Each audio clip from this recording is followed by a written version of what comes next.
네, 자신의 지역구를 떠나서 당에 험진 서울 동대문 갑 지역에 출사표를 던졌습니다.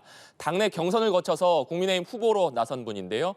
김영우 동대문 갑 후보 만나보겠습니다. 어서 오십시오. 네, 안녕하세요. 네, 안녕하십니까. 이 질문부터 좀 드려볼까 하는데 포천, 가평, 연천에서 3선을 하셨고 지난 총선에는 불출마하셨습니다. 그랬죠. 이번 총선에 서울 동대문 갑에서 다시 도전을 해봐야 되겠다 이런 결심을 하신 배경이 있을까요? 있죠. 사실 4년 전에 제가 자진해서 불출마를 했었습니다. 그랬는데 이제 자진해서 불출마했던 이유는 우리 정치가 좀 개혁돼야 되겠다. 또 당시에 보수 진영 네. 전체가 어려운 때였어요. 당도 어렵고. 네. 그래서 3선 이상은 다 물러나는 게 좋겠다라는 마음으로 책임을 진다는 차원에서 자진해서 불출마를 네. 했습니다. 근데 이제 4년 동안 제가 밖에서 정치를 쭉 봐왔잖아요. 정말 객관적으로. 네.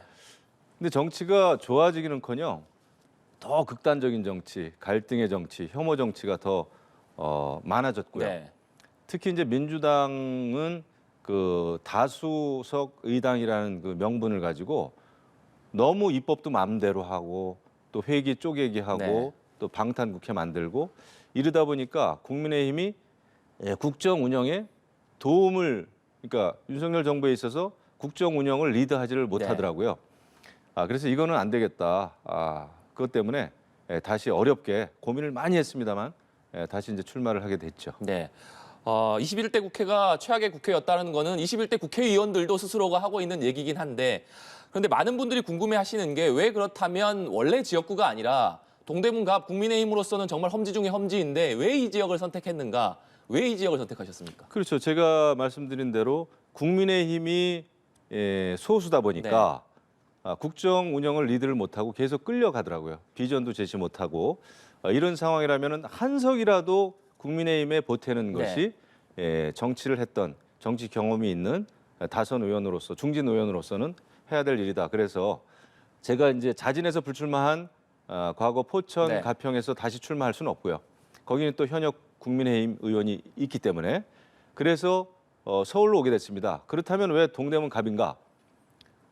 일단 강북 지역을 많이 생각을 했죠. 제가 강남은 이제 뭐 누가 나가든 당선이 되는 지역이니까요. 그래서 강북 지역 중에서도 제가 중고등학교를 다닌 그러니까 경희중학교, 경희고등학교 졸업했고 또 대학 다닐 때도 계속 살았던 저하고 연고가 있는 지역 이게 청춘의 고향이라고 할 수 있죠.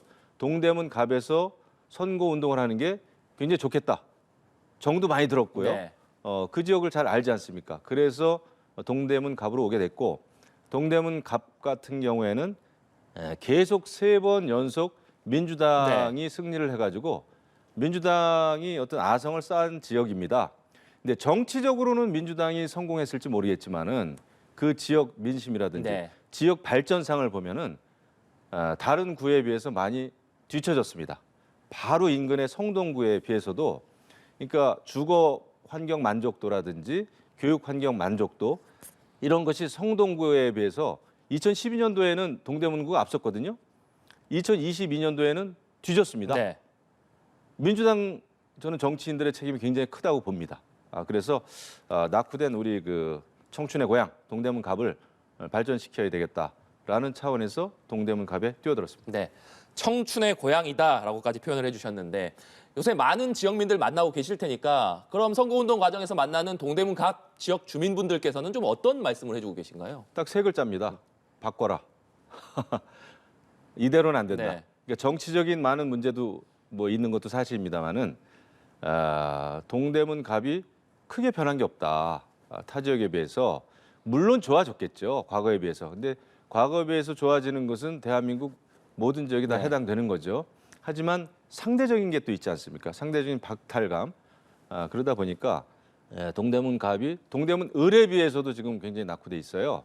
발전 속도가 더딥니다. 이게 누구 탓이냐?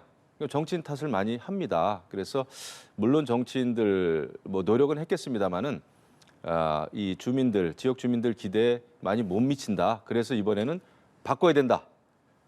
모든 게 바꿔야 되고 변화 발전시켜야 된다라는 그 민심의 흐름이 제가 이제 다니면 다닐수록 느껴지더라고요.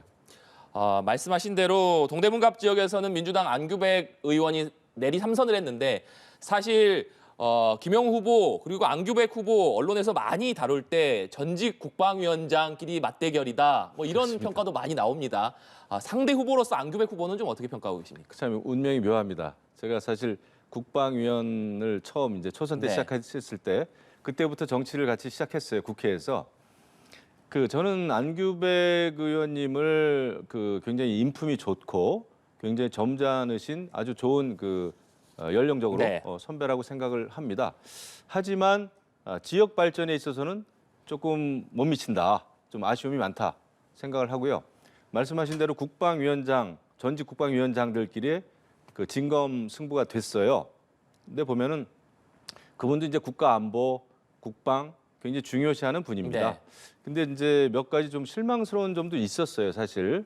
예를 들면은 이제 재작년에 한미일 대잠수함 연합훈련을 이제 동해상에서 했는데 그거는 굉장히 은밀하게 진행돼야 될 너무나 중요한 훈련입니다. 한미일 세 나라가 합동으로 하는 네. 훈련인데 그거를 언론에 그러니까 이제 개인 페북을 통해서 그 일시와 장소를 공개를 해버렸습니다. 훈련 전에. 네. 그거는 저는 있을 수 없는 일이거든요. 그래서 어떤 의도로 했는지 뭐 많은 어떤 해설도 있습니다만은 제가 볼 때는 있을 수 없는 일이다. 그것 때문에 이 중국의 정보함이 거기에 뜨고 훈련할 때 말이죠. 그리고 미국에서는 참여하려고 했던 핵 추진 잠수함들이 일정을 취소하고 막 이렇게 됐습니다. 그래가지고 언론에서도 이거 한미일 대잠 연합훈련이 반쪽짜리가 돼버렸다. 그래가지고 언론에서 엄청 대서특필이 됐는데 저는 그 같은 일은 있어서는 안 된다. 그게 어떤 뭐 반일 정서라든지 뭐 정치권에서는 여러 가지 어떤 요인이 있을 수 있지만은 그럼에도 불구하고 한미일 북중러에 대항하기 네. 위한 훈련 아니겠습니까?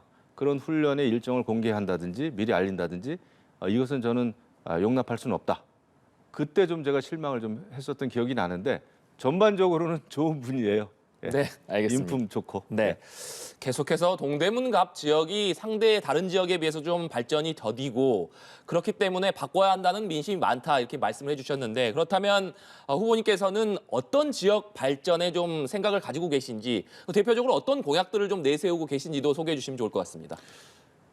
저는 이제 중요한 것은 정치하는 사람들이 늘 이제 가장 역점을 둬야 되는 것은 네. 주거 환경과 교육 환경이라고 저는 늘 생각을 합니다. 제가 이제 중학교 때 경희 중학교로 온 것도 이제 그런 거였는데 쾌적하고 안전한 주거 환경이 돼야 되고요. 네. 그다음에 어떤 어릴 때 교육이 우리 모든 대한민국 사람의 후반기 인생을 또 좌우하는 경향이 크잖아요. 그래서 교육 환경이 좀 네. 굉장히 중요하다 이렇게 생각을 합니다. 그래서 제가 이제 다행히 이번에 보면은 지금 현 정부가 철도 지하화하는 사업을 국책 사업으로 내놨습니다. 또 네, 국회에서 맞습니다. 다행히 또 법도 통과가 됐어요. 그게 바로 동대문 갑을 위한 맞춤형 사업이다 저는 이렇게 생각합니다. 예, 거긴 뭐 1호선 전철도 그렇고 지상으로 쭉 갑니다. 청량역서부터 회기역, 외대역, 신의문역. 그 지상철도 때문에 발전이 굉장히 더디고 양쪽이 동서가 완전히 그냥 분단이 됐습니다. 예, 그리고 공간 활용을 못 하고 있고 그래서 이것을 지하화하는 것이 굉장히 중요하겠다. 그래서 공간 혁신을 해야 됩니다. 그리고 이제 청량리 복합 환승센터를 빨리 완공을 해가지고 교통의 흐름을 더 원활하게 해야 됩니다. 과거에는 청량리 그러면 이제 정말 교통과 물류의 중심지였잖아요. 근데 지금은 굉장히 걸림돌이 되고 있습니다. 예, 그게 제대로 원활치가 않고 그래서 청량역 복합 환승센터 만드는 거 아까 말씀드린 대로 철도 지하화하는 거 그다음에 전통시장이 또 굉장히 많습니다. 동대문 갑은 이런 전통시장의 전통적인 가치를 살리면서도 입체적으로 통합 개발할 필요가 있습니다. 브랜드도 좀 바꾸고요. 그리고 또 주차 문제 해결해야 되고 그렇게 해서 강북에 특히 이제 동북권의 새로운 중심지로 만들어야 됩니다. 예. 지금 이제 서울이 지금 강남과 강북으로 나뉘어 있는데 격차 해소가 저는 굉장히 중요한 화두라고 봅니다. 격차 해소를 줄이는 데 있어서 이 동북권의 중심, 청량리를 중심으로 해서 또 동대문 갑 이쪽이 좋아지지 않으면은 강북이 살아날 수가 없습니다. 거기는 이제 철도도 있고 뭐 충청권 또 경상권, 강원권, 경기도 많은 분들이 이제 그쪽 통해서 청량리로 오지 않습니까? 동대문으로 오지 않습니까? 이런 것을 원활히 하고 미래 지향적으로 발전하기 위해서는 격차 해소를 해야 된다. 그래서 제가 이제 그런 아까 말씀드린 대로 뭐 교통이라든지 주거라든지 또 교육, 학교와 연구소가 엄청나게 밀집되어 있음에도 불구하고 학생들이 다 어디로 가요? 힐링하기 위해서는 저기 뭐 홍대로 간다든지 뭐 신초로 간다든지 다 딴 데로 네. 갑니다. 그쪽에는 문화예술 공연을 관람할 수 있는 변변한 문화예술 공연장 하나가 없습니다. 갤러리도 별로 없어요. 그러니까 너무 문화예술적으로 황무집니다. 네. 그래서 문화예술 공간을 꼭 만들어야 된다. 그리고 청소년 문화 스포츠 센터 이런 걸 꼭 만들어야 됩니다. 그래야 제대로 된 교육 환경이 만들어진다 생각하고 그다음에 또 아까 이제 주거 환경 말씀드렸습니다마는 아직도 철도역 주변에는 어둡고 음침하고 무서운 골목이 많습니다. 그래서 청소년, 여성, 노약자들이 밤에도 다닐 수 있도록 어두운 골목을 좀 훤히 밝혀야 된다. 비상벨도 필요하고 CCTV도 필요하고 그렇습니다. 종합해 보면은 저는 이제 공간 혁신해야 되고 네. 교통 혁신해야 되고 주거 혁신해야 됩니다. 그렇게 하겠습니다. 네, 여러 공약까지 좀 소개해 주셨는데 앞서 왜 중진으로서 동대문갑을 선택했는지 말씀을 해주셨는데 아무래도 강북 지역은 민주당의 좀 강세 지역으로 꼽히고 있고 현재 국민의힘에서는 그렇기 때문에 상당히 젊은 정치인들이 지금 도전을 하고 있는 상황인데 네.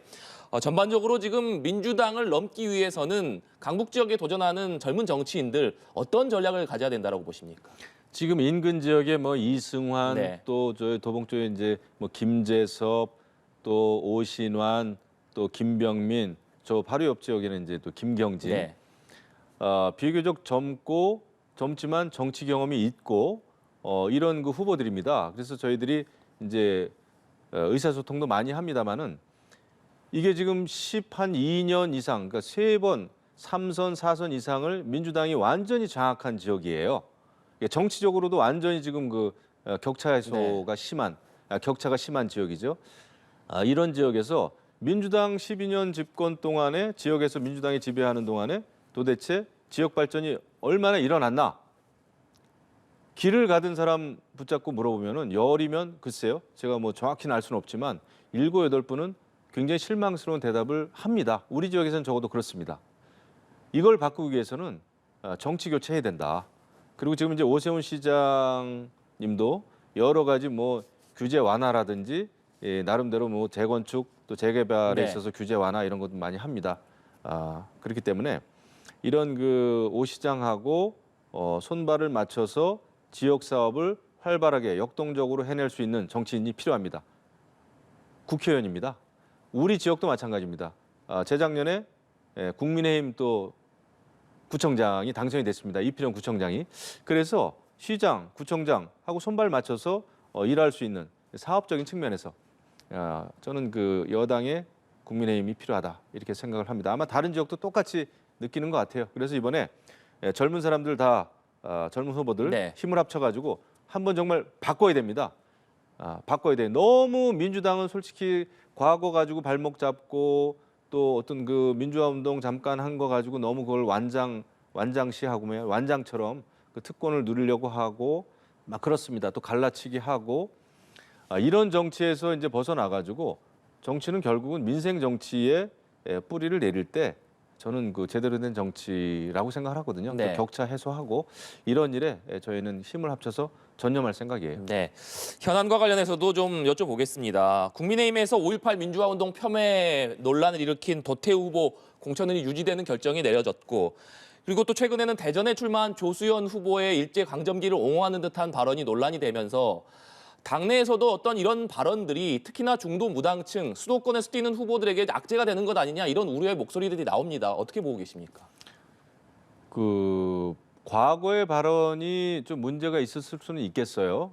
근데 제가 이제 뭐 그 조수연 그분은 제가 잘 모르겠고 도태우 변호사죠. 과거에 했던 발언을 제가 면밀하게 보니까 제 판단입니다만은 5.18 그 민주화 운동 때 예를 들면 이제 북한이 뭐 왜곡 방송을 한다든지 또 조총련이 거기에 대해서 뭐 입장을 낸다든지 이런 사안은 안 되겠다. 이런 것도 5.18 민주화 진상조사위원회에서 좀 한번 다뤄달라 뭐 이런 얘기를 했던 것 같더라고요. 그래서 근데 그거는 이제 어떻게 듣느냐에 따라서 이제 북한 개입설, 네. 북한 개입 음모설 이런 게 될 수는 있겠지만은 저는 그것 때문에 뭐 사퇴를 해야 된다든지 뭐 그렇게는 생각 안 합니다. 또 더더욱 중요한 것은 그 과거의 발언 가지고 이 도태우 변호사가 진정성 있는 또 사과를 했습니다.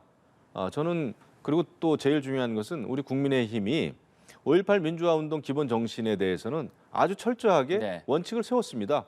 또 헌법에도 들어가야 된다라는 주장을 할 정도로 특히 이제 한동훈 비대위원장도 여러 차례 얘기를 했어요. 저는 그 원칙이 중요하다고 보고요.